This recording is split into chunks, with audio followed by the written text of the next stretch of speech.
Ok, on continue le chapitre 20 qu'on a commencé hier de Misat Yesharim, Mishkal HaChassidut, le soupèsement de la Chassidut. Donc le Rav explique qu'il y a un très grand danger, vu qu'on fait des choses qui ne sont pas la Chassidut, c'est donc plus que ce qui est écrit. C'est faire en plus. Maintenant, des fois, on fait en plus et en fait, on se trompe. Et au lieu de faire du bien, on fait du mal. Alors, on va citer par exemple l'exemple de Gedalia ben Achikam, donc 3 Tishrei, le lendemain de Rosh Hashanah, on fait le jeûne de Gedalia, parce qu'il était tué.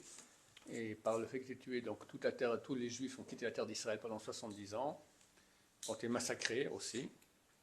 Et tout cela parce qu'il n'a pas voulu écouter un Lachon Hara qu'il devait écouter, parce qu'il y a un Lachon Hara, il y a un Lachon Hara qui s'appelle les Torel, avec utilité, qui sont obligatoires d'écouter, d'accord?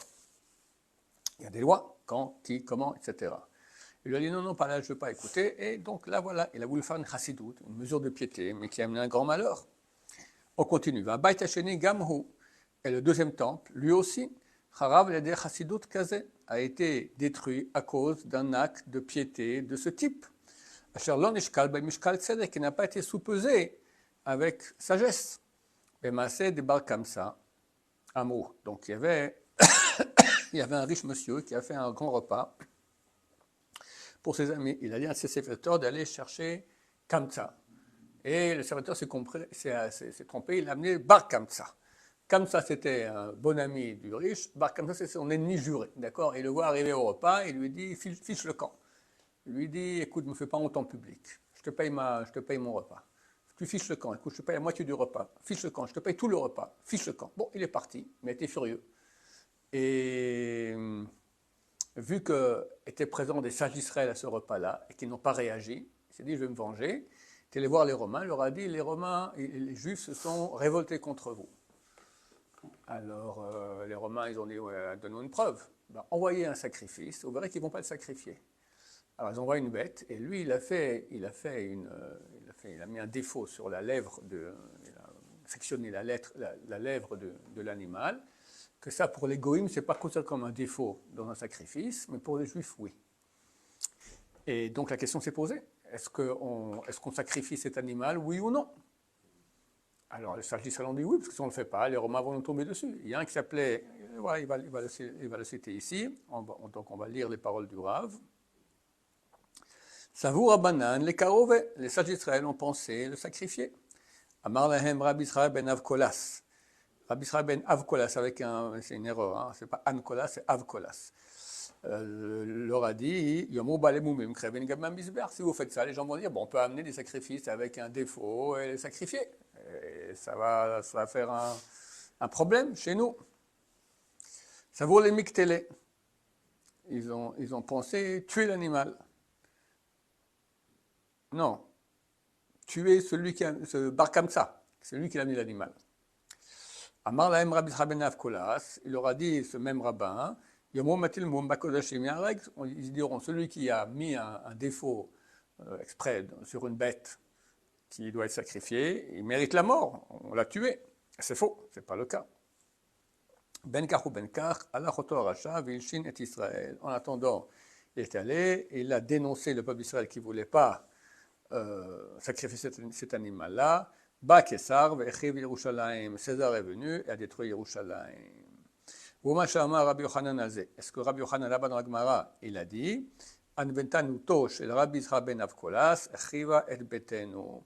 l'humilité de Rabbi Zecharia a détruit notre temple,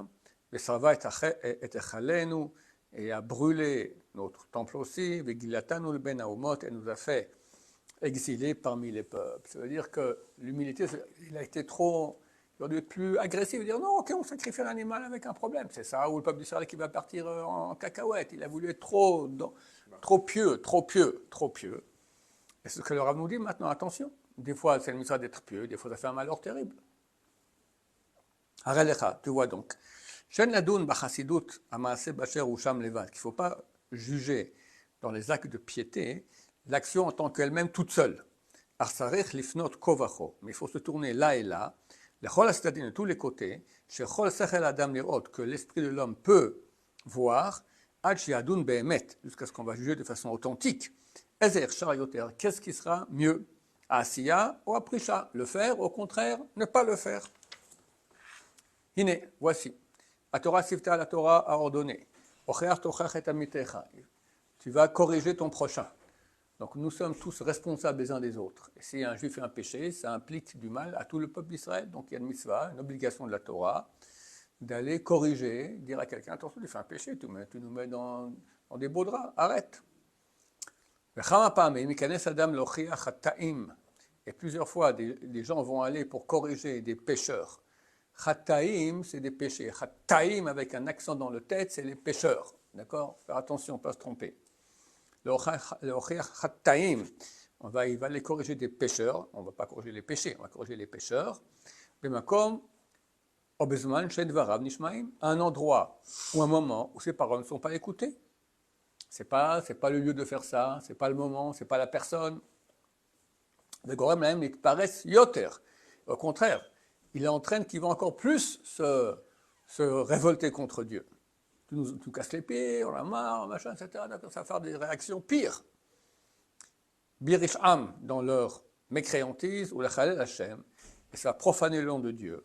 Ou le Osif al-Hataim, pécha, et ça va rajouter au péché des péchés. Hataim, c'est un péché involontaire. Pécha, c'est déjà exprès, d'accord? Donc ça va aggraver le cas des pécheurs. Donc il ne fallait pas parler. Ah, la Torah dit qu'il faut parler. Oui, mon cher ami, réfléchis à qui, quoi, comment, donc où.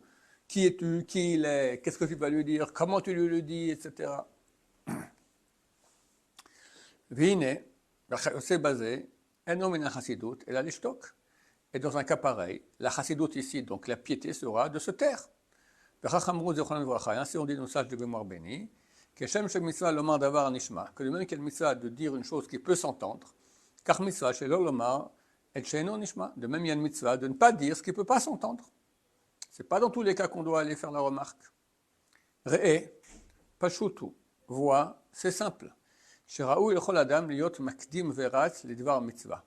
Que chaque être humain doit aller, et le plus tôt possible, courir pour aller faire une mitzvah. Et tenter de faire partie de ceux qui pourront la faire. Achine, mais voici, des fois il y a une bagarre qui peut arriver de cela. Bon, je ne vais pas en parler, je ne vais pas faire de la kitrouk sur Am Israël, mais des fois il y a des bagarres pour faire des mitzvot, mais c'est terrible, c'est n'importe quoi. C'est l'amour de la mitzvah, on va dire, Baruch Hashem. Si au terre basé à la mitzvah, il y aura plus honte à la mitzvah, elle va être plus profanée, on va dire. Le nom de Dieu va être aussi profané, imachit kabet, plus que ce qui va être honoré. Dans ce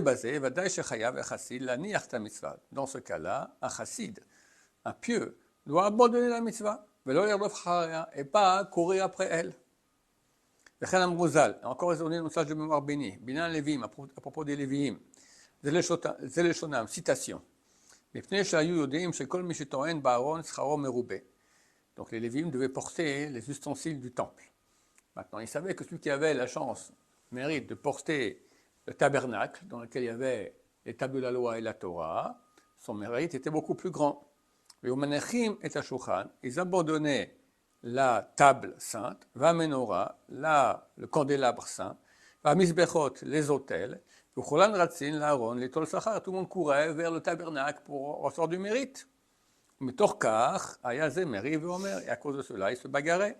Un disait, Anitoen Kan, c'est moi qui tiens ici, mais Meri, et l'autre lui dit, non, c'est moi qui tiens ici. Mais Torkar, Ayunoagin, Kaloutroche. Et donc, il y avait ici une légèreté d'esprit, à côté de la Shrina, à côté c'est terrible. La Shrina, pour Gad Bahem, la Shrina les touchait, il mourait. Donc, il voulait faire une mitzvah, mais en fait, c'est tout le contraire. Je ne vois pas. Ok, alors chers amis, on s'arrête ici. On vous souhaite à tous un Chodesh Tovurach, un bon mois de Kislev. Espérons que Kislev, c'est le mois de la guerre des Juifs à l'époque, d'accord, les Hashmonaïm, que Dieu va nous protéger et qu'on finira la guerre victorieuse sans aucune perte. Amen, va amen.